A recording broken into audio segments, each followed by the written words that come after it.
अब जरा एक क्विक रिव्यू ले लेते हैं lesson number 14, that is maintenance of register and record का। तो ये बहुत ही छोटा सा चैप्टर है, 6 पेजेस का है हार्डली, लेकिन इसमें से ऑलमोस्ट 3 मार्क्स का क्वेश्चन पूछा गया है, एक अटेम्प्ट छोड़ दे पिछले 5 अटेम्प्ट में। तो ऑलमोस्ट 3 मार्क्स आप सिक्योर कर सकते हैं। किस तरह से पढ़ना है मैं बता दूं।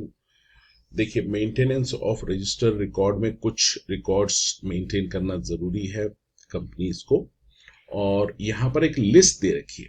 इस लिस्ट में आपको ये जो फॉर्म दे रखा है और नेम ऑफ द रजिस्टर, ये आप अच्छे से नोट कर लीजिएगा, ठीक है। ज्यादातर क्वेश्चन इसके ऊपर आएंगे, और सेक्शन अगर आपको याद रहे तो ठीक है, नहीं रहे तो भी ठीक है, ठीक है। इतनी ज्यादा आप मेहनत मत करना, लेकिन रजिस्टर कौन सा है, मेरा मतलब है नाम, और उसका जो फॉर्म है वो आप जरूर कर लीजिएगा। इसके अलावा इन्होंने other important books and register के बारे में बताया कि ये भी इनका कोई स्टैंडर्ड फॉर्म नहीं है, लेकिन ये भी आपको कंपल्सरीली मेंटेन करना है। इसके बाद financial records to be maintain by enterprise में इन्होंने दिया है purchase record, cash record, banking record, income record.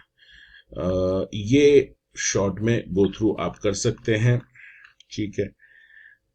इसके अलावा ये जो है place of keeping the record, ये इंपॉर्टेंट है, एंड इंस्पेक्शन, तो रखे कहाँ जाएंगे रिकॉर्ड और इसका इंस्पेक्शन कौन कर सकता है, ये जरूर आप अच्छे से नोट कर लीजिएगा। तो छोटा सा चैप्टर है, आराम से आप कर सकते हैं। फिर भी कोई दिक्कत आती है तो आप मुझसे पूछ सकते हैं, मैं अलग से इसका वीडियो बना दूंगा।